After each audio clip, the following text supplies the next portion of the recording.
So it's been about a week since the Switch 2 came out at the time of this recording, and I'm sure you've seen a bunch of reviews and comments about the Switch 2. It is the new hotness after all, and as per usual with the internet, they just could not wait to take a big hit on it.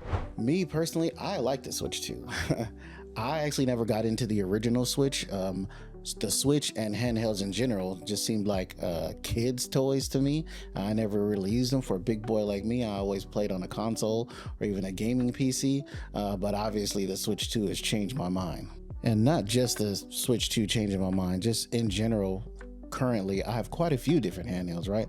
I have, a Retroid Pocket 2S, have you seen on there? I have PlayStation Portal, and even a PC handheld in the form of the MSI Claw. So obviously my point of view on handhelds has completely changed, and I like the Switch 2 because it is its own standalone device that doesn't require even an internet connection, well, depending. All right, first impressions. My first impressions of the device is well made, very sleek looking, nice like matte black finish that I liked a whole lot. I did have to kind of get used to holding it because it's kind of like a flat slab and my hands are kind of meaty, so they were kind of cramping up a little bit as I was using it, but I've gotten used to it, adjusted my grip, and it's working just fine for me now. I can play with it over a certain amount of time and not kill my hands. The LCD on it is actually very nice and bright and colorful. I know there's a lot of talk about it should have been an OLED, but I'm sure everyone who has it, and I'm sure you've seen it in the videos, the LCD is actually pretty good quality and looks good. As far as the actual controls go, again, something I had to get used to. So I did play a little bit of Switch. My son's Switch I do have the original Switch. It was my son's Switch. Like I said, I thought it was a kid's machine, maybe because my son was using it before he graduated into a gaming PC. The original Switch was his main gaming console, maybe up to even a year or two ago.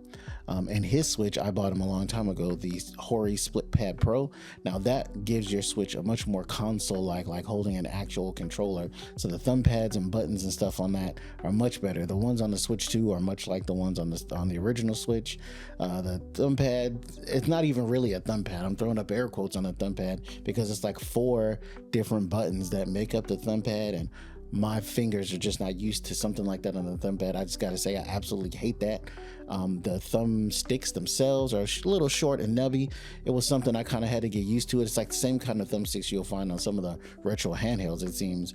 I thought they could have done a little better, but I know at the same time they're trying to make them small and pocketable, so I get it. Hopefully third-party companies, I'm sure they will, come up with some handheld replacements for the Switch 2 to make it more console-like without having to sit it on a stand and play it with like a Pro controller, which I'm not gonna buy. Now, mouse mode, I did not even bother trying mouse mode, to keep it real with y'all, because it didn't seem like something that I would find useful. I know you can navigate the menus and stuff with it, but it's also a touchscreen, so why would I need that? As far as I know, there aren't any games or mini games that even support it, but I'm sure Nintendo will come out with something to make this gimmick work. But just for me right now, it just wasn't very useful, so I didn't really even try it really. And what it might be best at is maybe FPS, first-person shooters, but I don't play those really either, so I don't see this being a feature that I'm going to use much, but yeah, you never know. The controller magnets, though, they release and reconnect really well on both the left and the right side. Even if, as you see, you can't even see what you're doing here, if you can kind of feel around for a second, the magnet will help them kind of click back in. Speaking of click, I do like the original kind of click snap sound of the original Switch when you slide the controllers on. The Switch 2 one still sounds okay, but I mean, there's something satisfying about that click sound that the old Switch did. There's also a nice kickstand on the back, which I believe is made out of metal. I probably won't use this feature a whole lot because I'll mostly be using it in handheld mode, except for maybe posting it up for glamour shots like for this video. Maybe in the future I might use it for something, you never know, but it's good that it's there and it's nice and sturdy. My son's original Switch, the kickstand on it is gone. It's like not even there anymore. It broke off and I have no idea what happened to it, but it never was a problem because we never really used the kickstand feature. So but I'm glad it's there, and I'm glad they obviously took some feedback, and the Switch 2 kickstand is much improved, I think, over the original. All right, so the software experience. The software experience is I mean, pretty standard. It's exactly like the original Switch, pretty much. I keep mine in dark mode, but I know some people have theirs in light. It's fast, it's quick, it's intuitive, it gets the job done. Nothing crazy fancy, but it's good enough. So I have no complaints about the user interface or the UI or anything like that. I actually like the simplicity of it, and the fact that it launches games pretty swiftly and quickly, and it's obvious where to go to get your games to launch. As far as gaming, I mean, that's what it's for, right? Mainly it's for gaming. The only Switch 2 game I actually own is Mario Kart World. I did actually want to purchase Bravely Default Flying Fairy, but it's an RPG, man. I have a huge backlog. Especially for RPGs, I just know I wouldn't have the time. I didn't want to buy it and just have it kind of sitting there. Mario Kart, however, is more pick up and play. I can kind of play it in some downtimes when I'm not playing some of my bigger, more story-driven games. I haven't even gotten into Expedition 33, which is the next RPG I'm playing. I'm playing through Final Fantasy. Of course, I'm always playing Star Rail, so I just have a lot going on. Eventually, I will get something like that, but or Flying Fairy, excuse me, but I just don't have the time, so I'm just not going to set myself up for failure.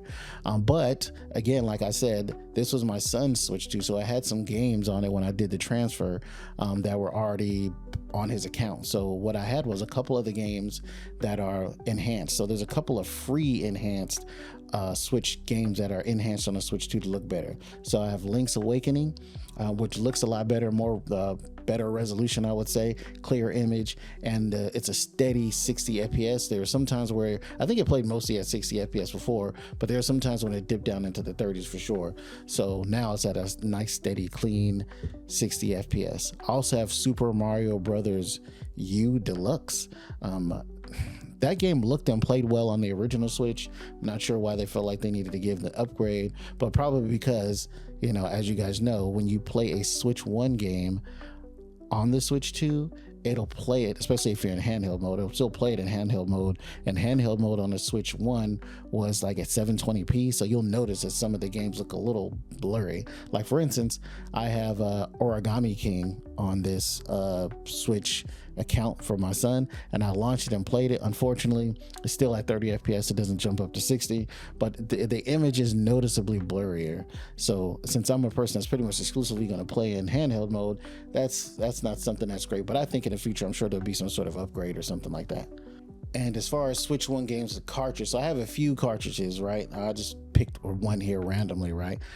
Super Mario 3D All-Stars. So basically, you got to open up your Switch and take your old one out. So the difference in the Switch 2 is you got to reach around the back and pull it so you can, hit that from the back. You know what I'm saying? When you pull the controller out. I'm just talking about pulling the cartridge out. Just got to hit it from the back when you're pulling the cartridge out. That's all I'm saying. Anyway, put the new cartridge in, it shows up like usual, and it plays pretty well. I think this game ran at 60 FPS before, and it does now, but again, the textures and stuff are a little more muddy. It hasn't been like upgraded or whatever like some of the other games are. So other than the card games that I have that are actually on the cartridge, all those games that I mentioned before that you haven't, you probably seen in some of the footage here, are all digital downloads that all fit on the system, because the system comes with like 256 gigs of internal memory.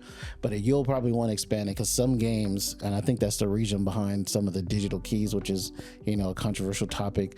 The cartridges only hold about 64 gigs. So if you get a larger game, something like a Final Fantasy remake, or maybe one of these Call of Duty games that are 100 plus gigs, you'll need to use the key card instead, because the cartridge just simply can't hold enough. So it just downloads like that. So all that, you'll need to actually buy a micro SD card. So it can't use the old micro SD cards. It has to use the new I guess those aren't new, but micro express cards that are a little bit more expensive. So if you look them up, maybe like a 512 or 1 terabyte card, you're probably looking anywhere from, I think the 512 is probably going to be around $65 I've seen, and the 1 terabyte is close to 100. I don't know about that. We'll see. But I'm probably going to wind up having to expand this memory at some point. But for now, I'm just using the internal memory that came with it. I haven't played Nintendo Online. Haven't played it online at all. Mainly because, again, like I said, this is kind of going to be a secondary console for me. Once it becomes more of a main console that I'll play more, I'll probably actually pay the $20 for the yearly, and I can play like Mario Kart online against other people. But right now, I just don't kind of feel the need for it. So I don't have any real feedback on how that works. But for what I can see online and other people that I know that have it, it seems to work really well for them. So, you know, your mileage might vary, of course, depending on your connection. Battery life.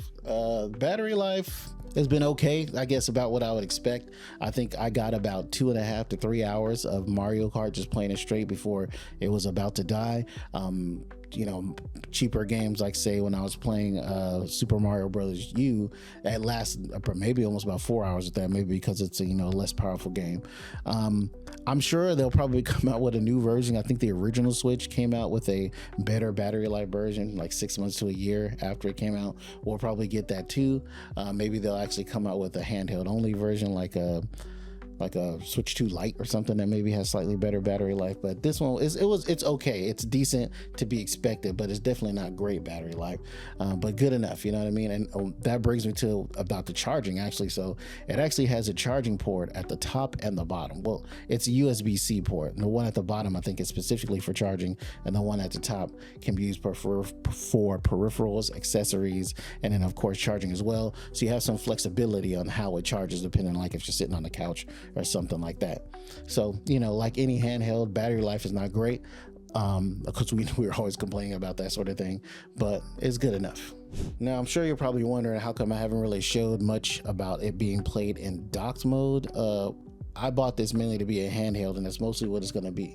The only time I ever will probably hook this up to a TV and play it in dock mode is for our occasional Mario Kart tournaments with the family, which we are reluctant to do, because let me tell y'all something, man. My oldest daughter is an absolute killer at Mario Kart. Princess Peach on the motorcycle, man, she can't be beat. For real, she's like the reigning champion in our family for the last like decades. So we're not all like super excited to play her, but maybe in this new Mario Kart world we'll be able to take her. So, you know, when we do that, maybe I'll upload some footage. But yeah, I'm not ashamed to admit that my daughter is better than me at Mario Kart. I also know that in dock mode you can get like 4K, 120 FPS, HDR, all that stuff, but like I said, I mainly just got this to be a handheld, and that's all I'm really concerned about. So quick pros and cons then. The pros, I think the LCD looks really good. I mean, a lot of people, that was a concern for them. They wanted to be more like an LED. Like I said, the build quality is actually really good, and I really like the magnetic controllers. I like that of just kind of snapping and clicking in there much easier. The mechanism seems like it might not break, because I gotta tell you, I had to fix my son's Switch a few times because the sliding mechanism broke, or he bent it wrong and it popped off, something like that. So I think this is probably less likely to be damaged. Again, I have a background in repair, so I'm always thinking about how repairable things are. And I don't think I mentioned this in the video before, but the transfer process, transferring your data from the Switch 1 to the Switch 2 was seamless. It was really good. It was actually pretty quick, but I think it was pretty quick for me because we don't have a bunch of huge games on this account. We just kind of transferred everything over, and it worked pretty well. I think the whole process, you know, maybe took 30 minutes to an hour or whatever. The only little thing that kind of got on my nerves is when you're transferring the data from the Switch, the original Switch won't initiate the data transfer if you don't have the OEM charger in it. So basically I had to plug the OEM charger from my Switch 2 into it to get past that prompt, and then move it back to the old one for the data to go by, you know. So if anybody's having that problem out there, that's how you fix that. Just use the charger from your Switch 2, plug it into the Switch 1 real quick, get past the prompt, go back into it. And the last pro is, I think I mentioned this already, but I love the fact that it has a USB-C charging connector on both the top and the bottom for flexibility, depending on, you know, what position, if you're laying on a couch or where your charger is, to make it easier for you to charge your device. So the cons. So the first con is it's kind of expensive. You know, the old Switch was $300 when it came out. I was thinking this one would be $350, $400 at the most, but the base model is $450, and of course with the game, it's $500 for that. Next is, it's not very ergonomic. It's not very friendly, at least to my hands. When you look at most handhelds, they have some sort of built-in grip or something in them mostly.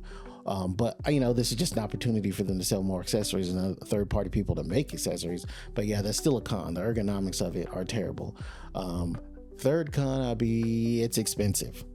That thumb pad is awful. I keep thumb pad air quoting, but it's like thumb buttons. I can't stand that. But again, the third-party controller will fix that.